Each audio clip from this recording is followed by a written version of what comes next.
இந்த இயர் வந்து கொஞ்சம் ஸ்டார்டிங் டிஃப்ரெண்ட்டாக ஏதாவது ட்ரை பண்ணி போடலாம்னு சொல்லிட்டு நான் ட்ரை பண்ண ரெசிபி தான் இந்த வெஜ் ரோஸ் மோமோஸ். டேஸ்ட் எப்படி இருந்துச்சு நான் வீடியோ கடைசியில் சொல்கிறேன். அதுக்கு முன்னாடி நான் இது எப்படி செஞ்சேன்னு சொல்லிடுறேன். இது செய்யறதுக்கு வந்து நான் ஒரு பீட்ரூட்டை வந்து அரைச்சி அதோட எசன்ஸ் தனியாக எடுத்து வச்சுட்டேன். இப்போ ஒரு பவுலில் வந்து பொடியாக கட் பண்ணி வச்சிருந்த முட்டைக்கோஸ், கேப்சிகம், கேரட், வெங்காயம், பச்சை மிளகாய், இஞ்சி பூண்டு பேஸ்ட், உப்பு, பெப்பர் போட்டு நல்லா மிக்ஸ் பண்ணி தனியாக எடுத்து வச்சுட்டேன்.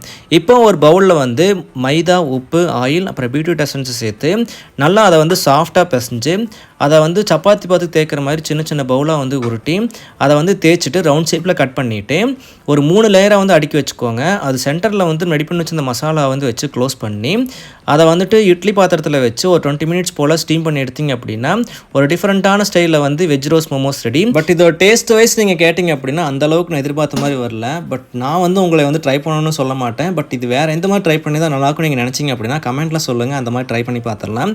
இந்த இயர் வந்து சொதப்பெல்லாம் ஸ்டார்ட் பண்ணியிருந்தாலும் நல்லாதே நடக்கும்னு நினைக்கிறேன். ஸோ அது வரைக்கும் எல்லாத்துக்கும் ஹாப்பி நியூ இயர். தேங்க்யூ.